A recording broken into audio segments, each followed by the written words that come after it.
Welcome to study रैकर। और आज हम करेंगे कविता पहली बूंद के एमसीक्यू। पहली बूंद कविता में कवि गोपाल कृष्ण कौल ने वर्षा की पहली बूंद के आने से प्रकृति में होने वाले सुंदर परिवर्तन का चित्रण किया है। पहली बारिश की बूंद गिरते ही सूखी धरती में नया जीवन जाग उठता है। धरती से अंकुर फूट पड़ते हैं, हरी धूप मुस्कुराने लगती है और चारों ओर ताजगी फैल जाती है। यह कविता हमें बताती है कि वर्षा केवल पानी नहीं लाती, बल्कि धरती को नया जीवन, हरियाली और खुशी भी देती है। कविता का मुख्य संदेश प्रकृति से प्रेम और उसका सम्मान करना है। तो आइए देखते हैं पहली बूंद के एमसीक्यूज को। सबसे पहला सवाल, कविता में पहली बूंद कहाँ आती है? ऑप्शन है नदी पर, पेड़ों पर, धरा पर या पहाड़ पर। और सही जवाब है धरा पर। कवि बार बार कहते हैं पहली बूंद धरा पर आई, यानी बारिश की पहली बूंद सूखी धरती को नया जीवन देती है। अब अगला क्वेश्चन है, पहली बूंद गिरते ही क्या फूट पड़ा? ए फूल, बी अंकुर, सी बिजली, डी बादल। इसका सही आंसर है अंकुर। कवि कहते हैं अंकुर फूट पड़ा धरती से। इसका अर्थ है कि वर्षा की पहली बूंद पड़ते ही सूखी धरती से नए पौधे निकलने लगते हैं। यह प्रकृति में नए जीवन के आगमन का संकेत है। नेक्स्ट क्वेश्चन है, नवजीवन की ले अंगड़ाई किसके लिए प्रयुक्त हुआ है? ए बादल, बी अंकुर, सी आकाश, डी धरती।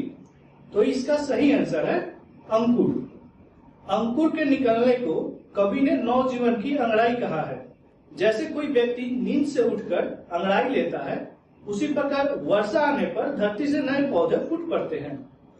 नेक्स्ट क्वेश्चन देखते हैं, कविता में वर्षा की बूंद को किसके समान बताया गया है? ए अग्नि, बी अमृत, सी सोना, डी मोती। तो इसका सही आंसर है अमृत। कवि ने कहा है कि सूखी धरती के अधरों पर बूंद अमृत सी लगती है। इसका अर्थ है कि बारिश की बूंद धरती के लिए जीवन देने वाली और बहुत सुखद होती है। अब आते हैं अगले क्वेश्चन पर। हरी दूब कुल की मुस्काई का क्या अर्थ है? ए दूब सूख गई, बी दूब डर गई, सी दूब खुशी से लहरा उठी, डी दूब उड़ने लगी। तो इसका सही आंसर है दूब खुशी से लहरा उठी। वर्षा की बूंद पड़ते ही धरती पर उगी हरी घास ताजगी और खुशी से झूमने लगती है। कवि ने इसे मुस्कुराने जैसा सुंदर रूप दिया है।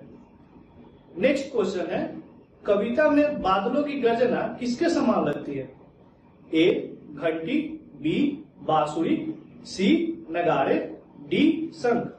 तो इसका सही आंसर है नगारे। कवि ने बादलों की गड़गड़ाहट की तुलना नगारों से की है। इससे ऐसा लगता है मानो बादल धरती की तरुणाई को जगाने के लिए नगारे बजा रहे हो। अब नेक्स्ट क्वेश्चन है, आसमान में उड़ता सागर से क्या अभिप्राय है? ए पक्षी, बी समुद्र का उड़ना, सी बादल, डी विमान। इसका सही आंसर होगा बादल। यहाँ कवि ने कल्पना के माध्यम से बादलों को उड़ते हुए सागर जैसा बताया है। समुद्र का जल बादलों के रूप में आकाश में दिखाई देता है। अब अगला क्वेश्चन, कविता में बिजली को क्या कहा गया है? ए चांदी की चमक, बी स्वर्णिम पर, सी फूल, डी मोती। तो इसका सही आंसर है स्वर्णिम पर। कवि ने बिजली को सुनहरे पंखों के समान बताया है। इससे आकाश का दृश्य और भी सुंदर तथा आकर्षक बन जाता है। नेक्स्ट क्वेश्चन है, नीले नयनों सा या अंबर में अंबर का अर्थ क्या है? ए नदी, बी आकाश, सी पर्वत, डी खेत। इसका सही आंसर है आकाश। अंबर का अर्थ आकाश होता है। कवि ने आकाश को नीली आंखों के समान सुंदर बताया है। अब देखते हैं नेक्स्ट क्वेश्चन है, काली पुतली से ये जलधर में जलधर किसे कहा गया है? ए वर्षा की बूंद, बी बादल, सी समुद्र, डी नदी। सही आंसर है बादल। जलधर का अर्थ है जल को धारण करने वाला। बादल अपने भीतर जल रखते हैं, इसलिए उन्हें जलधर कहा गया है। नेक्स्ट क्वेश्चन में पूछा गया है, करुणा विकलित अश्रु किसका प्रतीक है? ए आंधी, बी धूप, सी वर्षा की बूंदे, डी हवा। तो इसका सही आंसर है वर्षा की बूंदे। कवि ने वर्षा की बूंदों को बादलों के आंसू कहा है। ये आंसू धरती की प्यास बुझाकर उसे नया जीवन देते हैं। अब अगला क्वेश्चन देखते हैं। धरती की चीर प्यास बुझाई का क्या अर्थ है? ए धरती को ठंडक मिली, बी धरती की लंबे समय की प्यास बुझी, सी नदी भर गई, डी खेत सूख गए। तो इसका सही आंसर है धरती की लंबे समय की प्यास बुझी।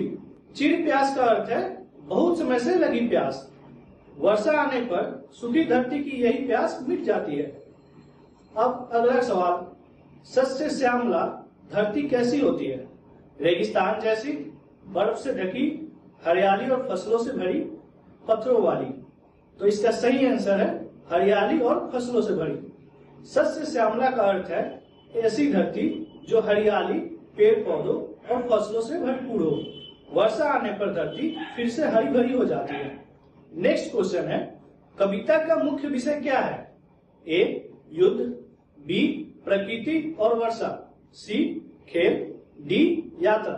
तो इसका सही आंसर है प्रकृति और वर्षा।